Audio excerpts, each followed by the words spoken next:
D'ailleurs, le EMDR est aujourd'hui une des rares thérapies à être recommandée par l'Organisation mondiale de la santé et la Haute Autorité de santé comme étant efficace pour traiter les traumatismes. Bonjour, bienvenue dans cette nouvelle vidéo des mots du silence. Alors aujourd'hui, je suis avec Johanna Miko, psychologue spécialisée dans les traumas. Et alors Johanna, j'ai entendu parler, il y a beaucoup des personnes que j'ai interviewées qui m'ont parlé d'EMDR. Est-ce que tu peux nous expliquer un petit peu ce que c'est comme technique et ce que ça permet au niveau de la résolution des traumas? Bien sûr. Donc comme on l'avait abordé dans une précédente vidéo, je t'avais expliqué à quel point quand il y a la survenue d'un traumatisme, il y a des phénomènes au niveau du cerveau qui vont faire que l'événement traumatique va être bloqué, emprisonné dans le cerveau limbique, le cerveau émotionnel. Et en fait, ce qui se passe, c'est que quand tu vas consulter un professionnel, par exemple, par rapport à tel ou tel événement, si on reste uniquement dans une approche purement verbale, avec des échanges au niveau de la parole, ça va permettre de comprendre certaines choses, mais ça ne va pas être la plupart du temps suffisant pour déloger les aspects de l'événement qui sont restés bloqués dans le système limbique en fait, parce que dans cette partie de notre cerveau, on a besoin de passer par d'autres portes d'entrée parce qu'on peut y accéder très difficilement par la parole uniquement. Donc l'EMDR, c'est une technique, alors EMDR, c'est un acronyme anglais qui signifie en français la technique de désensibilisation et de retraitement par les mouvements oculaires. Donc c'est une technique qui a été découverte fortuitement en 1987, il me semble, par Francine Shapiro, donc c'est une américaine, c'est assez récent. Donc une américaine qui était, elle est décédée récemment, qui était chercheur en psychologie. Et donc l'histoire raconte que Francine Shapiro en 1987 se balade dans un parc en fait, et elle porte en elle à ce moment-là des choses douloureuses et difficiles, elle traverse une période de vie difficile qui font qu'elle a des pensées en tout cas perturbantes à l'intérieur d'elle, à l'intérieur de son corps. Et donc cette histoire raconte qu'elle elle s'assoit sur un banc et elle se met à observer des enfants qui jouent au badminton devant elle, et elle se met un peu machinalement à suivre le volant des yeux, voilà, et à observer ses enfants. Et elle remarque quelques instants plus tard qu'en fait ce qui la perturbait initialement quand elle s'est assise sur ce banc était un petit peu moins présent, ça lui semblait un petit peu plus apaisé en elle.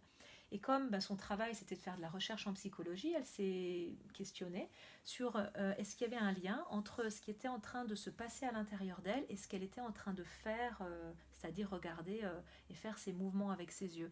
Et c'est de cette expérience qu'est né finalement l'EMDR. D'accord. Donc en fait, le MDR, c'est une technique qui utilise les mouvements des yeux pour retraiter un événement qui s'est encapsulé et bloqué dans notre cerveau limbique. C'est-à-dire qu'on va demander à la personne de se concentrer sur l'événement, ou si l'événement n'est pas forcément connu, sur la sensation ou sur une émotion perturbante. Bon, il y a tout un protocole, c'est extrêmement bien fait, très bien cadré et très sécurisant pour les personnes.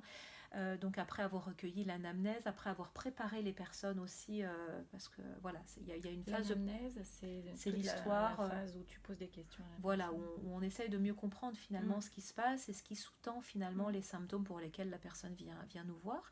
Après, bien évidemment aussi l'établissement d'une relation de confiance, parce que ça c'est, je crois, primordial, quels que soient finalement les outils thérapeutiques qu'on utilise. La relation de confiance, c'est avant tout ce qui va nous permettre de soigner ce qui a été malmené à une époque. Donc il va y avoir cette phase de préparation.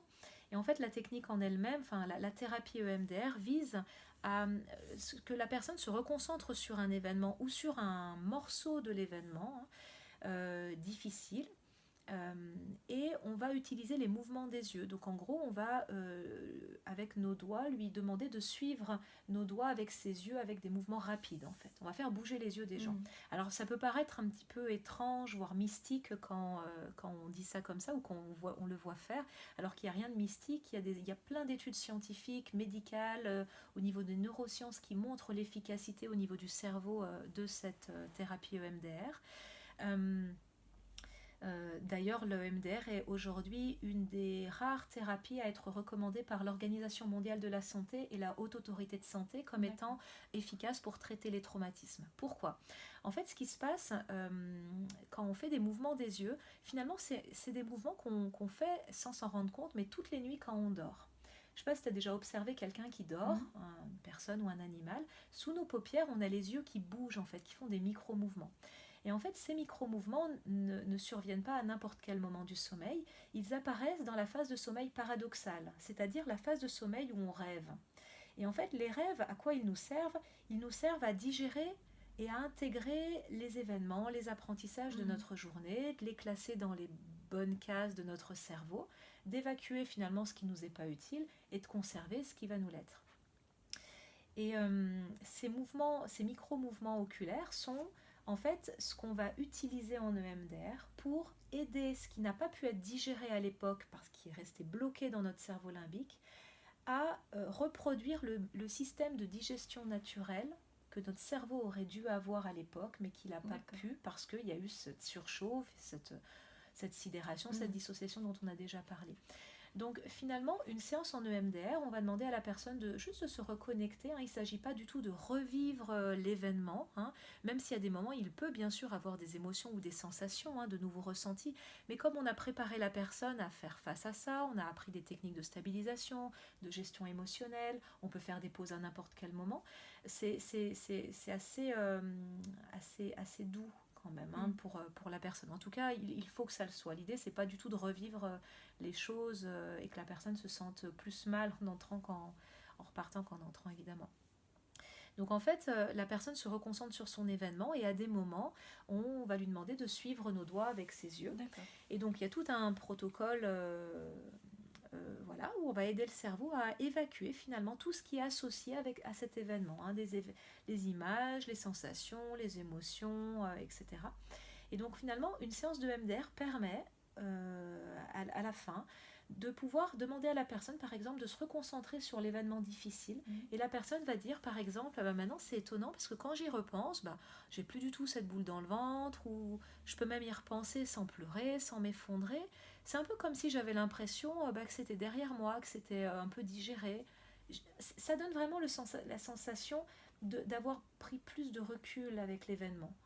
C'est-à-dire que grâce au mouvement oculaire, on va chercher du matériel qui a été bloqué dans le cerveau limbique, dans le système limbique, et de le passer dans une autre partie de notre cerveau, le fameux cortex, qui nous permet de digérer les événements, de parler, d'analyser, de hiérarchiser dans le temps les événements. Voilà.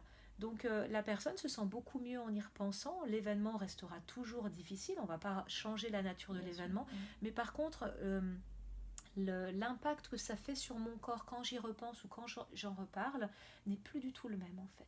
On a apaisé, on a désensibilisé les émotions et les sensations associées à cet événement. Voilà. Est-ce que tu peux nous dire comment faire pour trouver un praticien EMDR près de chez nous ?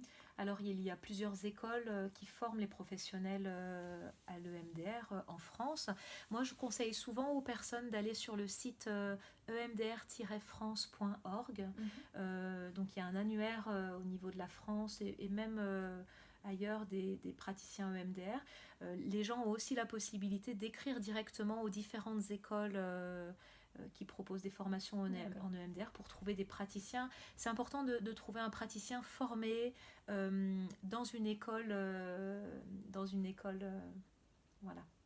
particulière. Parce qu'aujourd'hui, malheureusement, alors Internet c'est intéressant, mais on peut aussi trouver des personnes qui vont expliquer le protocole EMDR parce qu'elles l'ont lu dans des livres. Les protocoles, on peut les trouver sur Internet. Mais je crois que c'est vraiment important, vu la puissance de cette thérapie et de ce protocole, de pouvoir vraiment être accompagné par des personnes. Oui, parce qu'il faut savoir gérer aussi les conséquences. Bien sûr. On ne fait pas bouger les yeux de n'importe quelle personne. Il y a toute une phase de préparation, de confiance. Et vraiment, c'est primordial d'aller vers des professionnels formés et recommandés par les écoles officielles en France. Voilà. Merci beaucoup. Merci. Et puis, on se retrouve tout bientôt pour une autre vidéo. À bientôt.